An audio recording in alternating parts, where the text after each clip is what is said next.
Hello, welcome to your favorite bookish podcast, Fully Booked and Caffeinated. I'm Kelsey, and today we will be discussing The Only Good Indians by Stephen Graham Jones. And boy, is there a lot to discuss. Before we get into it, let's talk about the important thing, coffee. So today I'm drinking another iced Nespresso concoction, as per usual. Are we switching It's it up not today? gingerbread, we're switching it up. I've got my 2 shots of espresso to get me through life. A vanilla eclair pod, which is Ooh, delightful, and some brown sugar cinnamon syrup. So that I'm sounds just, amazing. yeah, I'm getting crazy over here. It's really, really good. What are you And drinking? well, imagine my surprise when I logged onto Starbucks app and they still have their holiday drinks. I thought they were going to be gone. I don't know when they leave. I guess maybe February. So I got my favorite, which is a iced sugar cookie latte with oat milk. Oh, yes. It's so good. That's so festive and delightful. It's really yummy. So that's what I got. I was very, very happy when I saw that. Yeah, because didn't you go a couple times ago and they didn't have them? They must have It just was been sold out. out of the syrup. Yeah, they were sold out of the syrup is what it was. Okay. So I thought that maybe they just were completely out of it, but when you go onto their app, they still have all the flavors listed. So I guess they're just out of the syrup. Oh, I mean, anything to cure seasonal depression, even if it's holding on to holiday drinks from Starbucks, you know? Honestly. Yes. Well, cheers. Yes, cheers. Okay, let's get into it. So, Stephen Graham Jones, he is a Blackfoot Native American who grew up in Texas. He has both a Master of Arts and a PhD, and he now lives in Boulder, Colorado, where he's a professor at the University of Colorado Boulder. His list of work Hmm. is extremely impressive. He has nearly 300 short stories published, over 25 novels, and also a bunch of comics. For this Oh, book, that's interesting. yeah, I didn't realize how extensive his list of work is. For this book specifically, he won a ton of awards. The Ray Bradbury Prize, the Bram Stoker Award, and Shirley Jackson Award, which are both horror awards, and an Hmm. Alex Award, which I had to look up. That's an award for adult books that have special appeal to young adults. Oh, that's interesting. Yeah, I found it was weird for this book, but okay. For this book specifically? Yeah, for this book specifically. Okay. All Yeah. right. The Only Good Indians was a New York Times bestseller and was originally published in 2020. So let's get into a quick summary of the story. First off, I'd like to apologize for selecting a book with this much animal cruelty. We started with Harley dying. What the actual fuck? And Yeah, I was then not a fan of that. more dogs, not to mention the thousands of elks. There's a lot. There's a lot. So my Yeah, bad, trigger warning on that. it's all good. But we won't be discussing that too much besides the elk focus. Hmm. I also want to clarify that we'll be using the word Indians because that is in the title of the book. That is how the author, who himself is Indigenous, describes all of the characters. And there is a reason that they use the word Indian in the book, which we'll get into. So, 4 American Indian men from the Blackfeet Nation, who are childhood friends, find themselves in a desperate struggle for their lives against an entity that wants to exact revenge upon them. 10 years earlier, during an elk hunt gone awry, one of the boys killed a pregnant elk and buried her still living calf after removing it from her body. For Hmm. years, the guilt haunts him, and after their 10-year hunting ban comes to an end, the spirit of the dead elk comes back to make them pay for what happened. Not just them, but everyone they love as well. So we're setting the scene. We're setting the scene. Before we even get into scene, I just want to say the concept of the book sounds fun, Agree. Agree. And and I'll leave it at that for right now. yeah, yeah. And you're like, I'm excited to see how they're going to make an elk entity come back from the dead. I'm like, Yeah. okay, I'm intrigued. So, main themes of this book, obviously superstitions and tradition, Hmm. identity. The 4 main characters or the 4 friends specifically struggle with their identities a lot, and obviously revenge. Yes. So, Revenge is definitely a big one. yeah, any other ones that you can think of? Um, No, I think that that's the three main Yeah, that the pretty three main much themes of the book. sums it up. Hmm. And also the Maybe social maybe like commentary. perseverance towards the end of the book Okay, yes, I like that. with Delilah. Mm-hmm. That's her name, right? Delilah. I'm blanking. Denora. Denora, Close, same thing. close. All right. God. Okay, so it's a generally known fact that indigenous cultures have a lot of old word of mouth superstitions and tales that kind of carry down through the years. And we don't know too much about them because they are exclusive to those cultures. And the whole word of mouth spreading of those tales is really what keeps them alive in the cultures. So we don't know specifically what those superstitions look like, but it makes it all a little more realistic that the characters in this story, they barely question that an elk entity is haunting and killing them. Like, barely. They're just like, oh, this is my life now. And Lewis is obviously the strongest believer because the guilt has haunted him for the past 10 years. Hmm. All right, so the meaning of the title, basically, we learn it pretty early on. It's basically an insult. The only good Indian is a dead Indian. And Hmm. that's actually a play on a quote from an old army general who was responsible for many of the wars on Native Americans and the enforcement of restricting them to their specific reservations or spots of land. So that's where they kind of got that quote from. But it ends up in the book being this kind of repetitive point of sarcasm where everything the characters are doing, they compare it to being a, quote, good Indian or bad Indian. And Yeah, I actually highlighted on my Kindle when I was reading. It was, I believe it was Denora, a quote that said, "If the only good Indian is a dead one, then she's going to be the worst Indian ever." yes, yeah, and that Hmm. that definitely will come in when we talk about the ending and Denora Hmm. really becoming the main character at the end with, basically Hmm. saying that if the only good Indian is a dead Indian, she's going to go down fighting. And Yep. we will get to that. Trust me. All right, so let's talk a little bit about the characters in this story. First, there's the four childhood best friends where this all started, and they're the ones who participated in the elk hunt. So we have Ricky first, because the book just starts out with basically we know Ricky's about to die, and they get right to the point.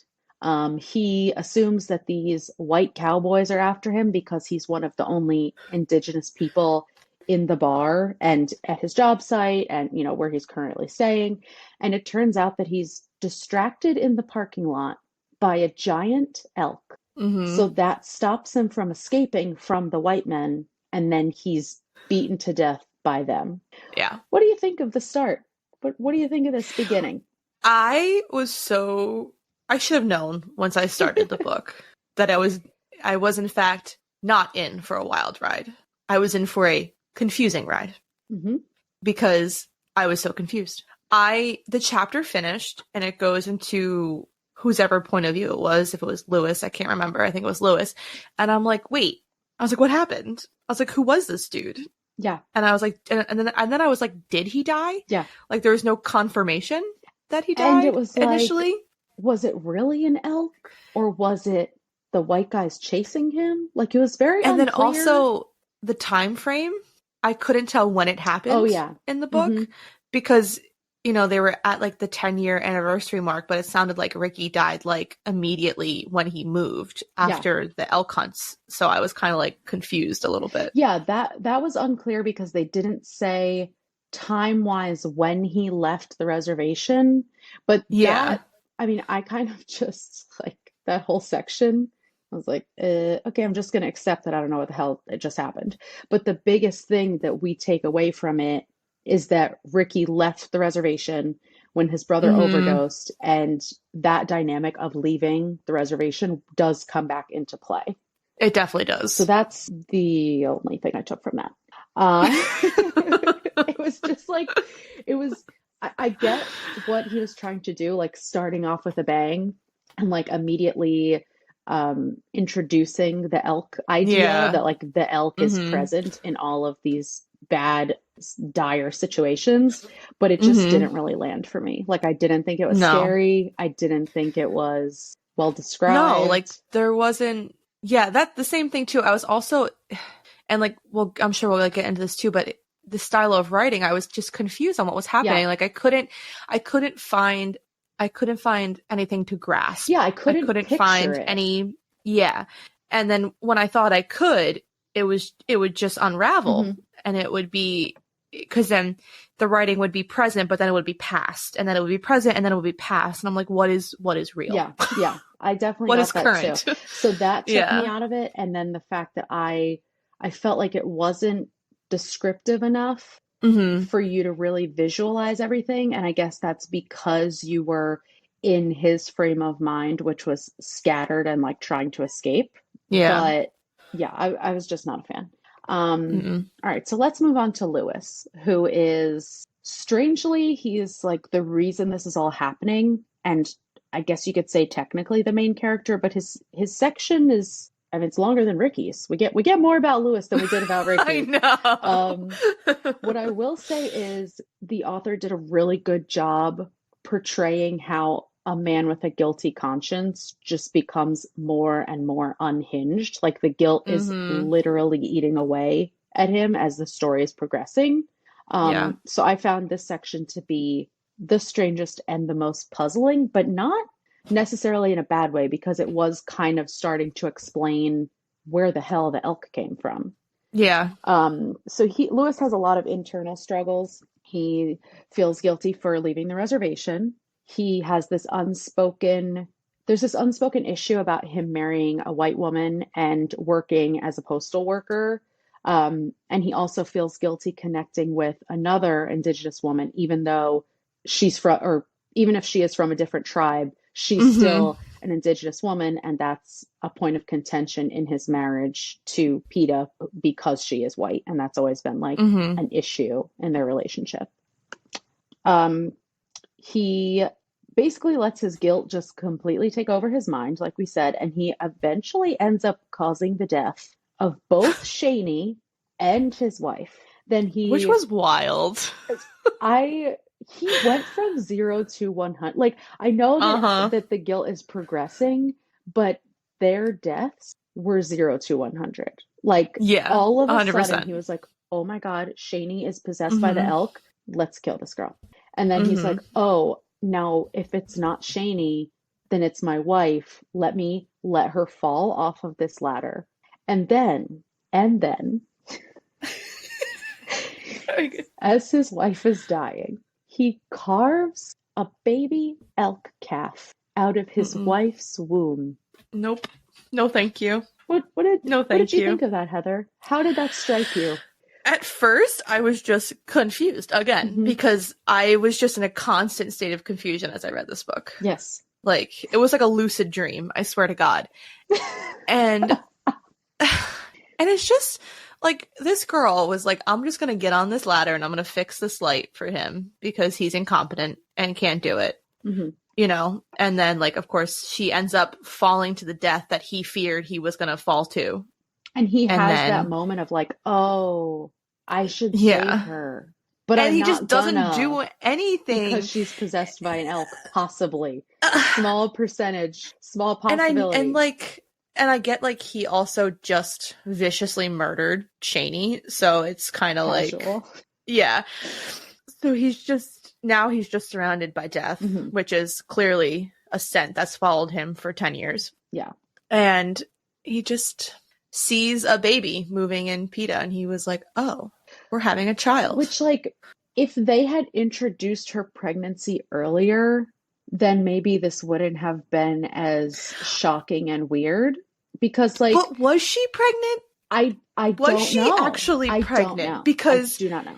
Because it felt like as I was reading it, they literally had the sex a week ago, Yeah. and now she's pregnant. And he She's said that. she He was like, she we has a just had moving sex.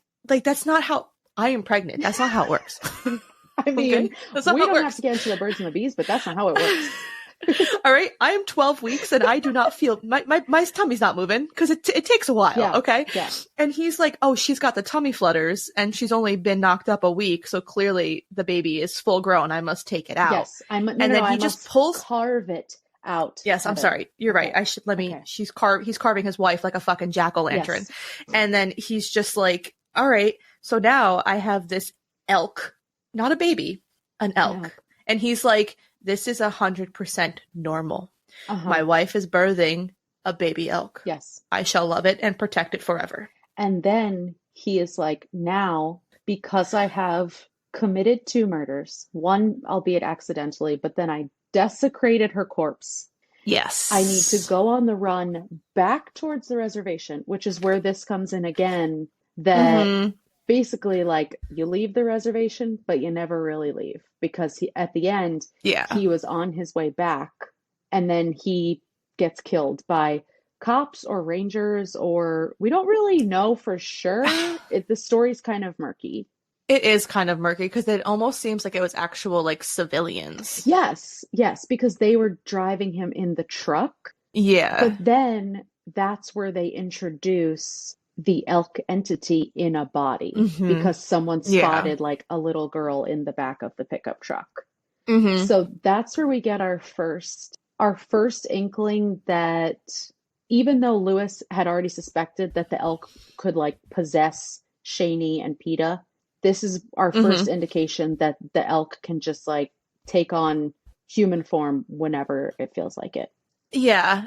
And again, for me, there was no like lead up or indication that there was going to be an entity. It just appeared. Yes. And it appeared in a way that had me just not understanding. Like, he saw it through the ceiling fan. And that was, we were just supposed to be like, oh, all of a sudden, he is fully haunted by this vision to the point where he is unraveling. Yeah. But like 10 years later? Which, I know, I don't get the time frame why it's maybe just because whatever, it's just maybe in the indigenous world, 10 is like an important number. Possibly. You know, so maybe that could be something. But I liked the concept of him going crazy. And like we said, the guilt, like really, and I thought that, okay, like this thing is actually haunting him and it's going to become this huge thing. And, you know, maybe because he had the hide, that's how it was also able to create itself, because he had a piece of it with him. Yeah. So it was able to, because it's almost like, you know, when you watch like, you know, like Chucky was a doll. And then so same thing, like the demon or whatever inside of it, if you have the product that inhabits, it's going to be able to haunt you. So maybe that had something to do with it too. Yeah. I just felt like a lot of his section where especially the parts where he's like talking about the books that he reads, he's talking about his job, he's talking about the whole thing with Shaney, like all of that stuff could have been cut out and they could have focused more on not just how inside his mind he started losing it, but how like what was presenting itself besides just a memory of seeing the elk from the top of the ladder. You know what I mean? And actually the book thing was weird too, because clearly Shaney wasn't bringing the books back. Yeah. Because it talks about the distance from her house to his and it wouldn't work. But then like he was reading a book and it looked like there was markings in it. So again, it's just, it makes you question his sanity as well. And then clearly, how can you not question it when you get towards the end of his chapter? But there was just a lot of weird stuff. Yeah, I didn't think about that though. That's a good point, that like with the writing in the margins and the books being returned, even though Shaney obviously hadn't read them, that could have been a manifestation of his like psychosis. Yeah, or like was it the elk entity? Which again, how would it do that? Because it clearly wasn't there yet. Unclear on the limitations of the elk entity's magical powers, which we'll get into, because all of a sudden she just starts fucking shit up, like just nonstop. So I feel like she took it kind of slow with Lewis, and she was like, "Oh, this is easy." But then once Elk Calf came out, things started getting even rampage. Weirder. Yeah, it was time to unleash the beast. Yeah. Okay, so let's jump to Cass and Gabe, who are the two remaining friends. Cass is in love with an indigenous woman from another tribe and ready to propose to her. They're doing all they can to make ends meet. He did stay on the reservation, but he does allude to how it's not easy and it's not always the safest, and that he really does have a lot of struggles still being there, but that Joe, his soon to be fiance, kind of saves him from himself. Mm-hmm. Um, and then we get to Gabe, and the reason we can kind of talk about them together is because they both are the two that stayed on the reservation, and they still have some sort of relationship, albeit a very strained one. But Gabe is like a flip side of a coin from Cass. Like, Yeah. he is obviously having a tough time. He has a restraining order placed against him, so he's barely allowed to see his daughter. He's not allowed to go to her basketball games, which we all know this is a basketball novel. And he obviously has an alcohol problem and no steady income. So he's like the complete opposite of Cass in that way. He's like the troublemaker of the book. Yes, absolutely. And like everyone knows it. And that's why it's kind of like Cass. I think Cass stays friends with him out of a sense of not guilt, but like that he owes him something, Yeah. because It Gabe almost doesn't feels like a have sense. anyone else. Oh, and almost just like, I think, like a sense of loyalty, Yeah. because they were such a foursome together. So it's, sometimes you stay friends with someone out of a sense because you almost feel like you have to. Yeah. And I think Not because you want to. the reservation life kind of adds to that too, because Mhm. they're both still on the reservation, and because it's a smaller community where they have a lot more struggles and they have a lot more working against them, that it's kind of Mhm. like they see that camaraderie in each other, and Yes. it's like, who else can really understand what I'm going through? Mm-hmm. So they decide to do a sweat, which when the word first came up, I was like, I have to be reading this incorrectly. I don't know anything about, indigenous cultures and these type of traditions, so Yeah. that's me being ignorant about it. But I was like, what are they talking about? Because this sounds weird. Yeah. And it's kind of I mean, I like the idea of it though. Yeah. Oh, yeah. And it's an old tradition on the reservation, but the whole time Cass is setting it up, he's basically saying how he's not setting it up traditionally, and Yeah. it's just another symbol of how, even as much as they try to honor their old traditions, they're still fighting against them. Mm-hmm. And so the whole time that he's setting it up, he's like, there's one part where I think it's Gabe is like, are we supposed to be doing this at night? And Cass is like, I don't know, let's go check the old Indian book, like the Indian book Which of doesn't rules. exist. Yeah, yeah. So it's like they know that they're just kind of winging it, but they still Mm-hmm. have that sense of responsibility to honor their old traditions. So I Yeah. do think the sweat is a great tradition that makes sense, because they say that, like, Yeah. the longer you're in there, you have to deal with your thoughts, you have to Mm-hmm. really deal with your grief, and it's kind of like a purging or a cleansing. So I did think that that was a great idea, but like, you just knew, because Gabe is such a hot mess, that it wasn't going to end well. And also, not to No. mention, we got an elk entity running around, so that it's going to get weird. I know. But that's why, like, also, like, why I liked the concept of it, because it is like a way to, like you said, like, get used to like to kind of like purge your grief Mhm. and, do that kind of stuff. Yeah, yeah. So they were doing it for Ricky and Lewis. And it's also interesting because they don't even know the full story behind how they died, or behind, there's so much speculation and murkiness surrounding the deaths of their friends, but they're like, we still need to grieve them, because at the end, they understood why Ricky left. They keep saying like, yeah, but Lewis was trying to come back. He was trying to find his way back.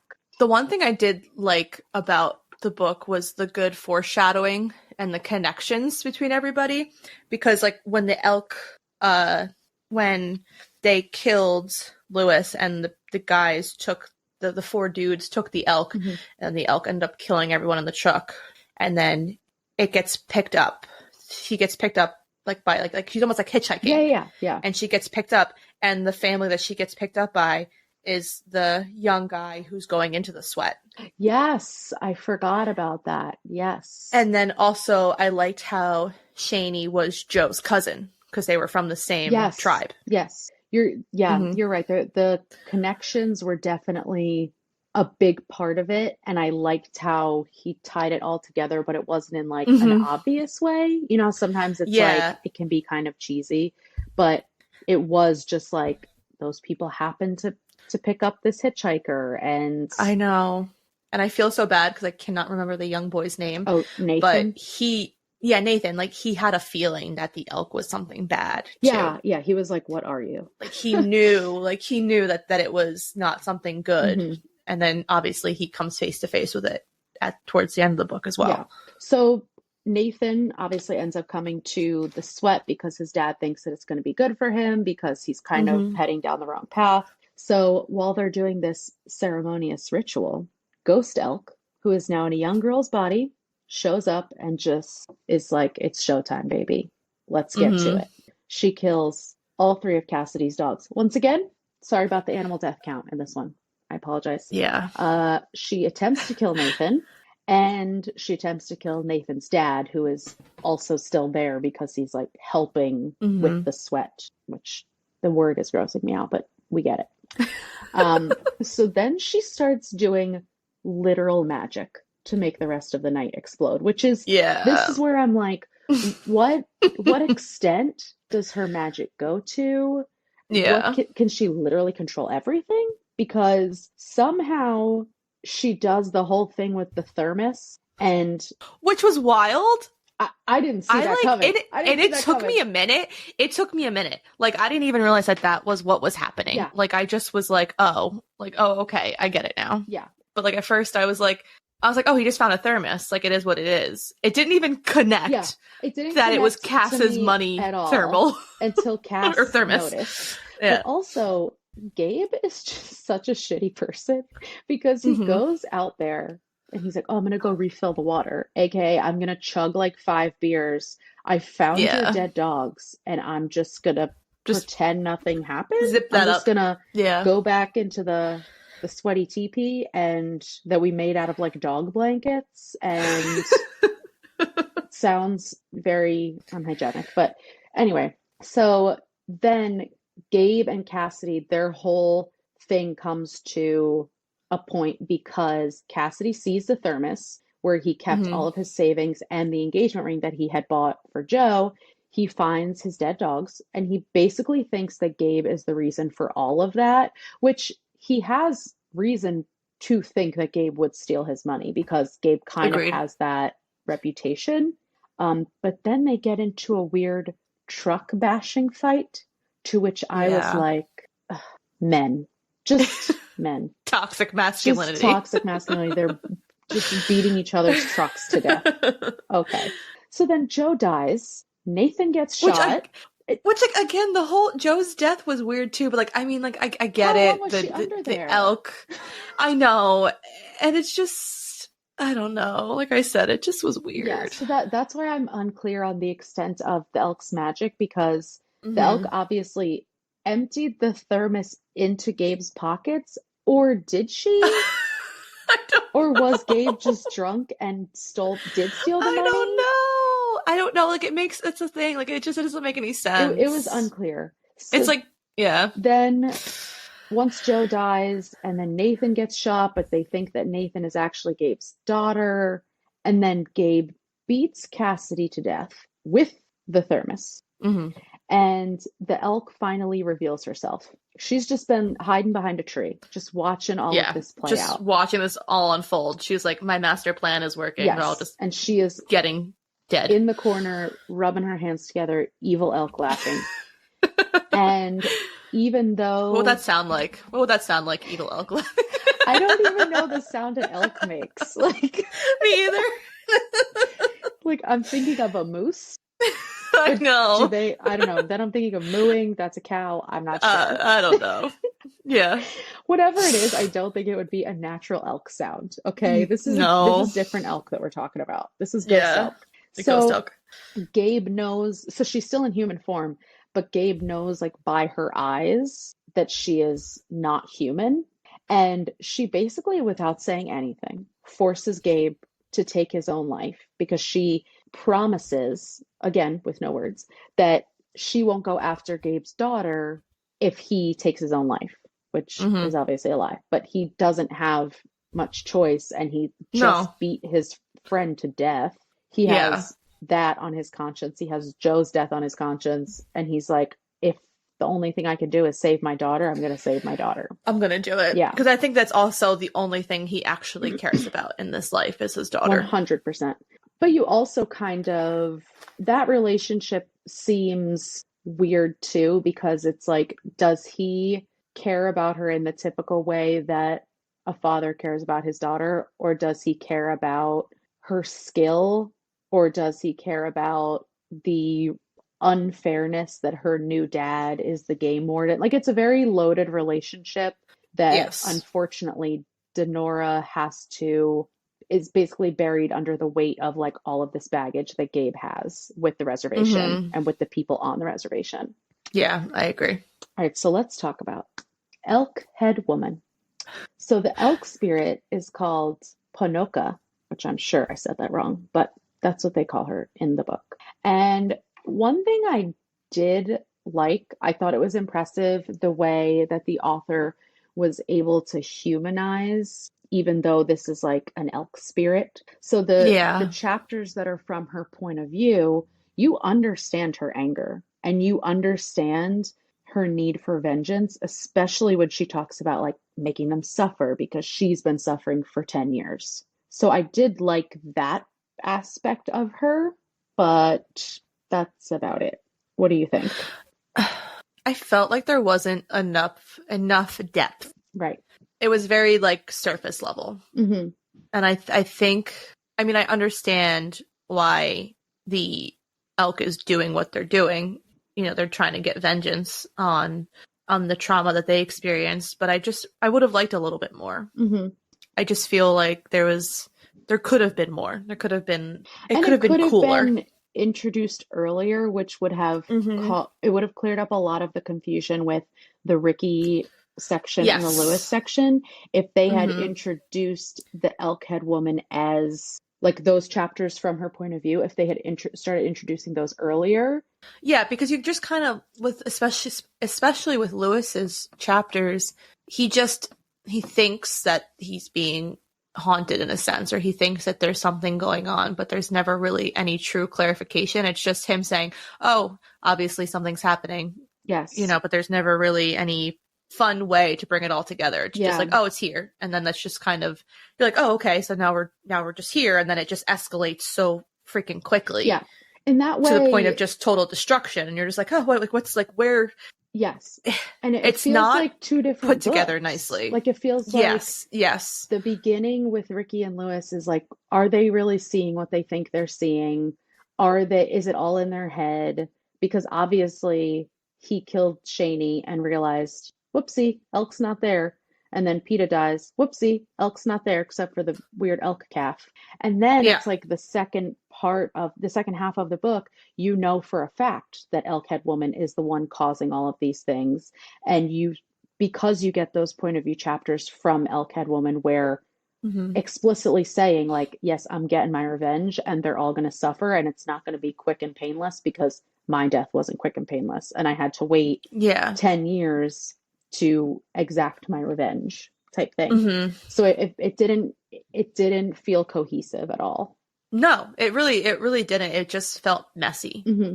It was just almost like he just threw all these ideas at a wall, and then what's stuck, and he was just going to go with that. Yeah, I definitely could see that. Mm-hmm. All right, so let's talk about Denora, who ends up being one of the main characters and Mm-hmm. where a lot of the symbolism comes to fruition. So she's this all-star basketballer, and she's the one who ends up taking on Elkhead Woman because she's the only child, or Kef, of any one of the friends. And Mm-hmm. obviously that's why Elkhead Woman is so focused on her because they took her baby, she's going to take theirs. So that. But before she takes this baby, But before she does, We need to have the all-star basketball game. Okay. Let's talk about the focus on basketball, which is so heavy. And in some ways, I thought I was missing something with the symbolism here. I'm like, this is going right over my head. It Hmm. was obvious that it was Denora's ticket out of the reservation. Yes, But yes. what else did you make about all of this basketball focus? Uh, Literally nothing. Like nothing. Like it took away from the book so much. Yeah. It just wasn't good. The descriptions of the basketball moves. Listen, I don't like sports, okay? Obviously. I was like, is this only boring to me because I don't like sports? I don't think so. I think this is completely No. irrelevant. Like once I started looking into it more, I read a little bit about how sports in indigenous culture are something that basically evens the playing field. Okay. So we do see that in the book that, when she's playing, they're chanting these horrible things like kill the Indian. I'm sorry. What is the matter with these children?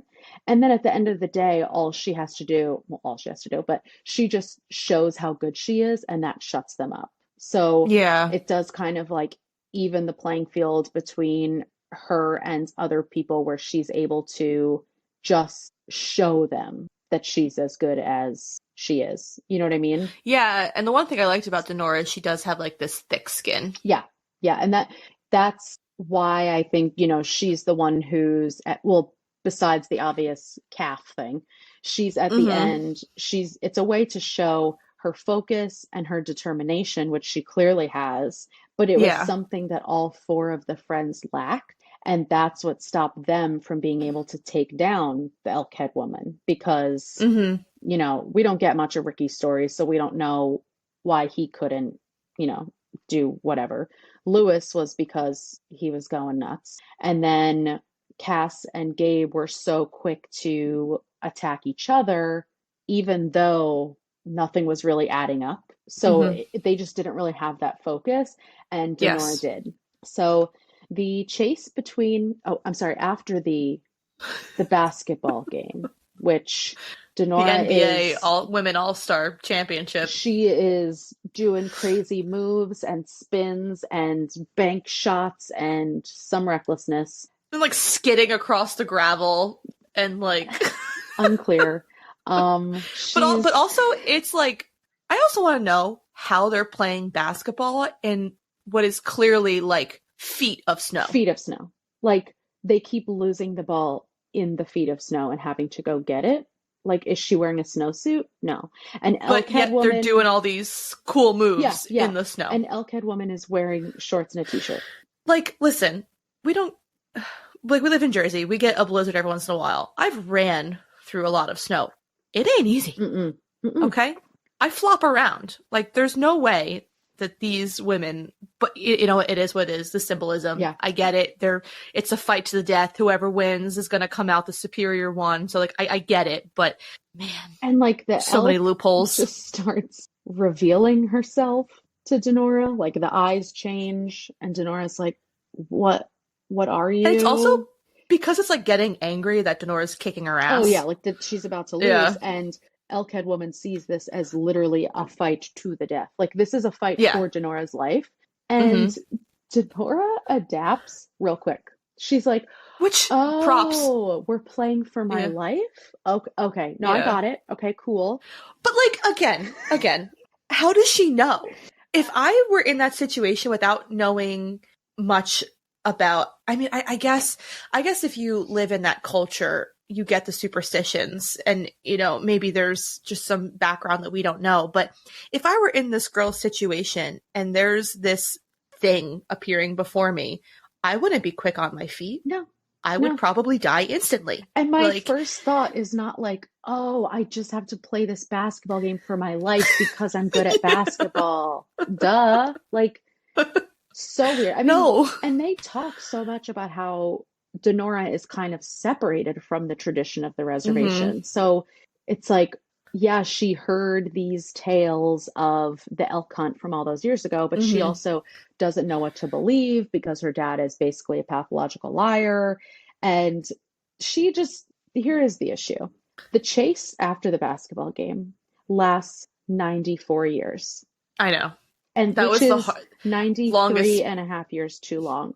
Yeah. They could have spent that time maybe laying out Denora's thought process as to how she is just Yeah. so readily accepting this. Because that's like the other thing. It's just like, how does she even put two and two together that this elk is the one that her dad's friends murdered? And I'm just so perplexed. And then also, Nathan is still alive and he just comes running in. Well, he doesn't come running in. Yes. He comes on a galloping horse and he's like somehow, some way still alive. After And I'm he like, was shot how? and then trampled by Shot. horses. So, Yeah. also, this kind of like Elkhead Woman is not that good at killing people. No, because the sheriff was still Yeah, alive. yeah. She had to re-kill the sheriff as well. But I think it's got to be because she's in the human body. So it's Hmm. like she's just not as good at killing, not in her I regular guess. body. You know what I mean? Yeah. So the ending was obviously symbolic that And also ultimately happened so quickly. 94-year chase and then Abrupt ending. one page ending where they end up in this elk graveyard, which holy shit, what nightmares are made of. Yeah. And her new dad, who's the same game warden from 10 years ago, he shows up at the top of the ridge with his gun pointed and he's ready to save the day and kill the elk, but Denora is like, "No, no. No, no, new dad. I understand, elk-head woman. Don't kill her." And then the elk digs up her baby from 10 years earlier, takes it up in her elk mouth, because she's an elk now. She's a full elk, Hmm. Full blown elk. full blown elk, and just walks away with her baby. And let me tell you, if you haven't read this book and you're just listening to us talk about it, yes, it's as weird as it fucking sounds. I just, Thoughts on the I don't ending, like Heather? it. I don't like it. And it was, okay. I get the symbolism at the very end. And I get Denora saying, let the spirit live on. Yes. It's reconnected with its baby. It's now going to live their elk life because it goes and joins a group of elk, like a herd of elk. Yeah. Who are going to get hunted and killed, but whatever. That's fine. I know. And I'm like, okay, but I physically, mentally, none of this, emotionally, cannot grasp the brain of a teenage girl experiencing what she did and just knowing without a doubt what was happening. Yes. But and then you still get those glimpses of teenage girl where she's like, "Oh my God, coach is gonna be so mad that I had this crazy basketball game today. And my legs are gonna be so tired because I've been running for 60 miles in 4 foot No, snow." no. And like, we didn't even talk about this, but the way this author writes is not my favorite because if there's one pet peeve I have, it's run-on sentences. And this dude does not know how to end a sentence. He talks about 5 different things in one long run-on sentence, and it makes no sense. And this was my issue. My focus with this book was so hard because I couldn't pinpoint anything. It was just, there was so much going on. Mm-hmm. In one sentence, and you couldn't figure out, like I said, you couldn't figure out what was now, what was in the past, what they were feeling, because then, well, is this what they were feeling now, Yeah. or was this a feeling they had 10 years ago? Like you can't figure it out, and it's so hard to enjoy a book when you're so lost in the minutia of what's going on, and you can't fully feel what you want to feel or what the book is trying to portray because you're like, what the fuck is going on? Yeah, because you have to think if the writing had been different and had been maybe more descriptive in a way where we could really visualize it or where we understood where the characters were coming from, then I think this would have been a more enjoyable book because like we said, the theme or the whole summary of it sounded cool. But the writing, and at first I was like, okay, I have to read another book by him to fully judge because he has written so much and people speak so highly of him. But I also read My Heart is a Chainsaw, which he just wrote the sequel for. And I was so looking forward to that book. Like, it has a ton of slasher references. It sounded so cool. I hated it. Like, it was so jumbled. It was so chaotic. So I really can't get behind his writing style. And I don't think it's this book specifically. I think that's just his Yeah. style, which, you know, obviously he is a very popular writer. So some people are Which into like it. which is fine because not every author is going to be for every Of person. course, of And course. there's people out there that enjoy his type of writing, and that's fine, but it ain't it for Yeah. us. No, I agree. It ain't it. And I want to talk a little bit about the themes because I think if we get rid of the parts that we didn't like about the book, I did think that the themes came across. Yeah. So the first one being identity. The four friends specifically are struggling with their identity, not only as Native Americans versus the rest of the world, but also their tribe versus other tribes. And the fact that all of their misfortunes are kind of framed as consequences of navigating life on and off the reservation.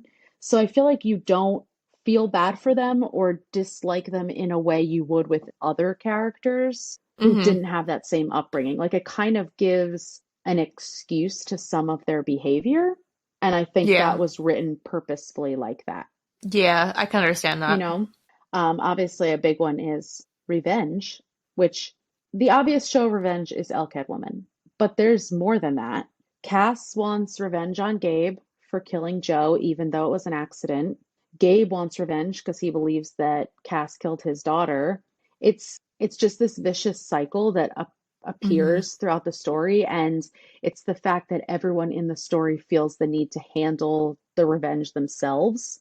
And we know that in so many indigenous cultures, it does even come up in this book that they're distrustful of the police or authorities. So Oh yeah. if they feel threatened, they handle it themselves. Mm-hmm. And Absolutely. that came up a lot, which also brings us to the social commentary. So, I mean, I think we can only speak so much to this because we don't fully understand, you know, the ways of indigenous cultures. But I was reading a review of this book on NPR, and it talked a lot about how they show the Native American life in an old way with the traditions and Jones himself, since he's a member of the Blackfeet tribe, he touches on a lot of taboo themes, which marrying outside of the tribe, Mm-hmm. marrying a white woman, marrying someone from a different tribe. He talks about sports, which we said comes up a lot as like a ticket out of the reservation.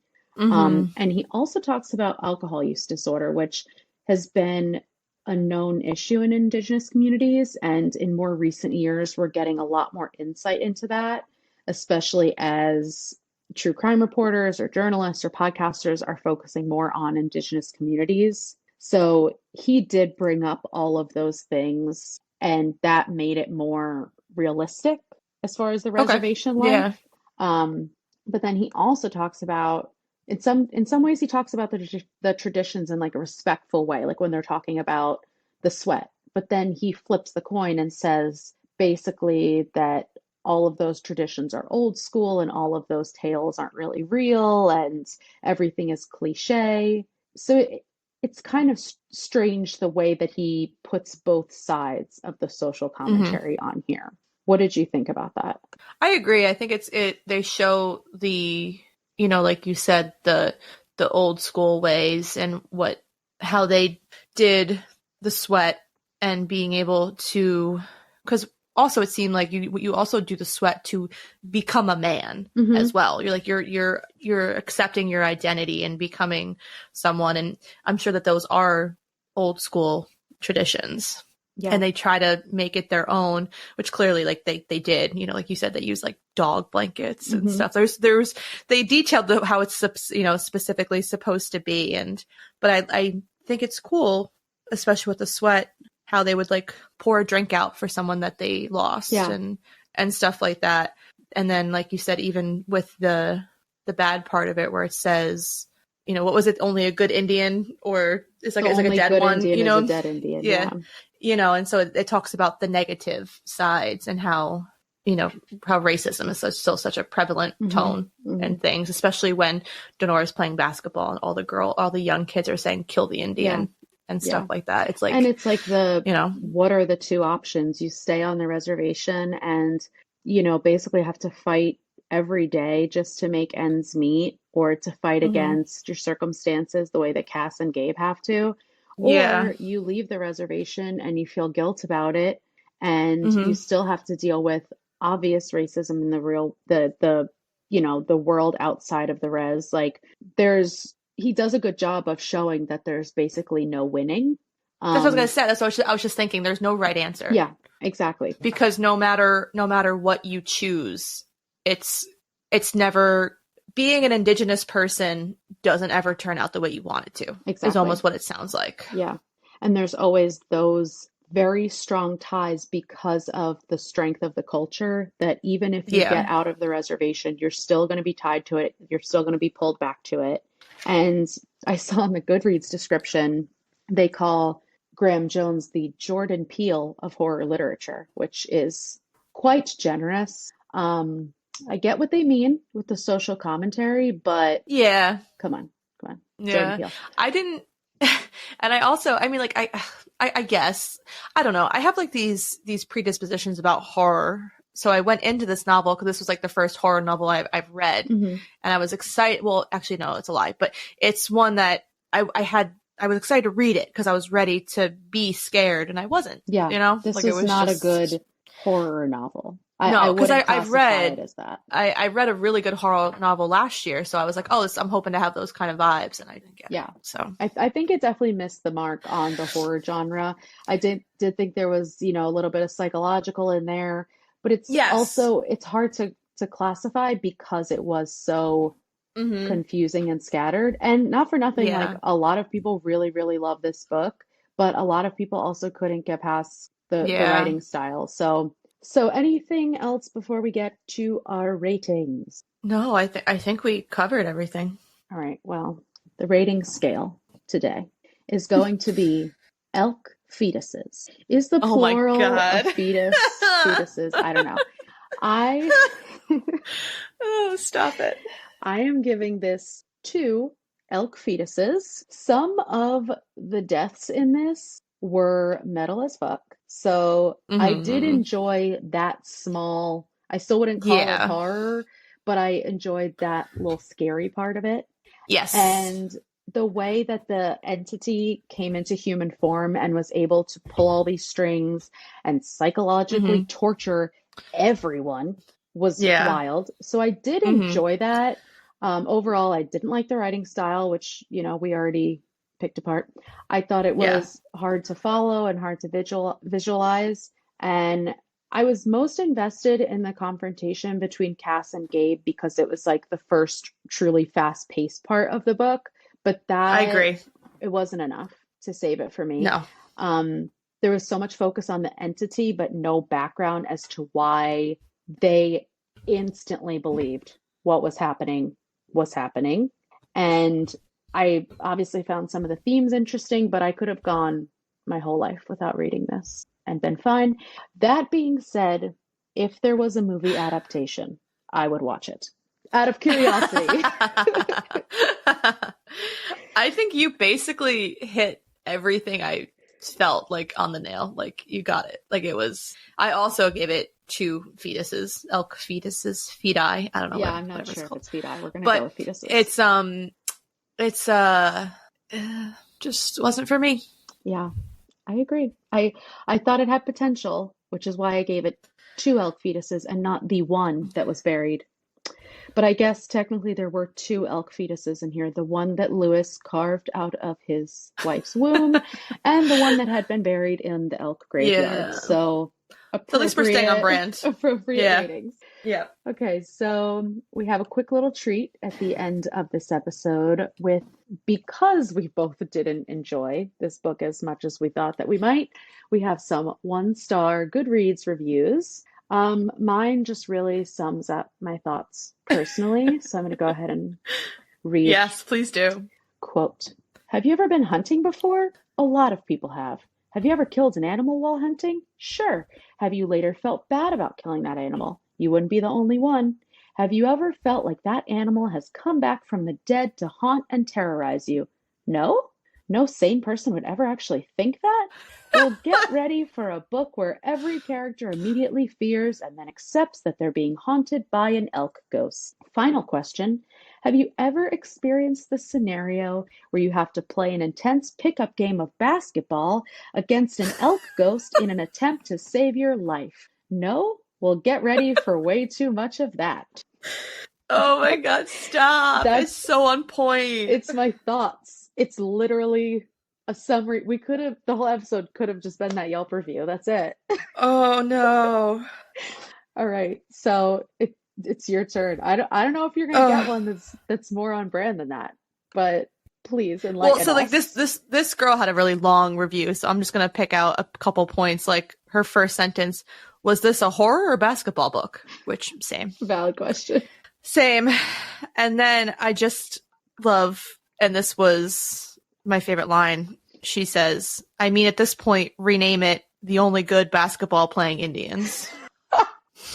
There was so much basketball. Oh my God. But like, who is this book for? Is this book for basketball fans? It's not for horror fans. I'm telling you that. Okay. And then she was like, all I want to know is why the final showdown between the elk demon was a basketball game. Yes, you read that right.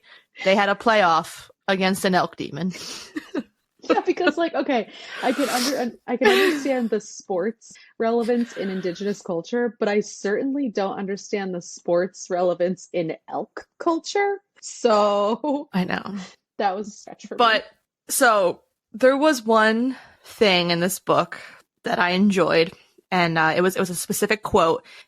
Something about me is I love symbolic quotes. I love anything. If I see something, I'm that person that shares an Instagram quote to my story because I'm like, yeah, that resonates. I like that. And I'm cheesy. It is what it is.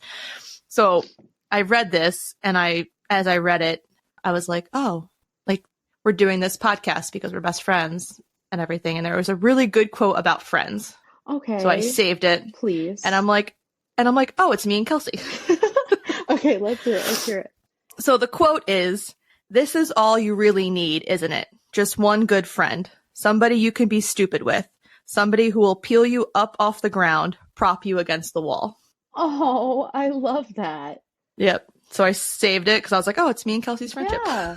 So that's what we can take away from this book. Exactly. We really didn't like it, but still have our friendship. But there's one positive. Exactly. We're still friends after you made me read this terrible book. Thank you for not holding this against me forever. Never. We'll do better in the future. Do you have anything else? No. I think we've covered everything, and I'm ready to never talk about this book ever again. Great. We're donating the book. We're going to give it back, and we're going to let someone else have this journey for themselves. Okay? All right. So that's all we have for you today. We'll be back in 2 weeks to discuss our next read. If you want to see what books we'll be covering, make sure to follow us on TikTok and Instagram at fullybookedcalfpod. Thank you so much for listening. And remember, if you need us, we're fully booked. Bye. Bye. It's stopping. I think we're good.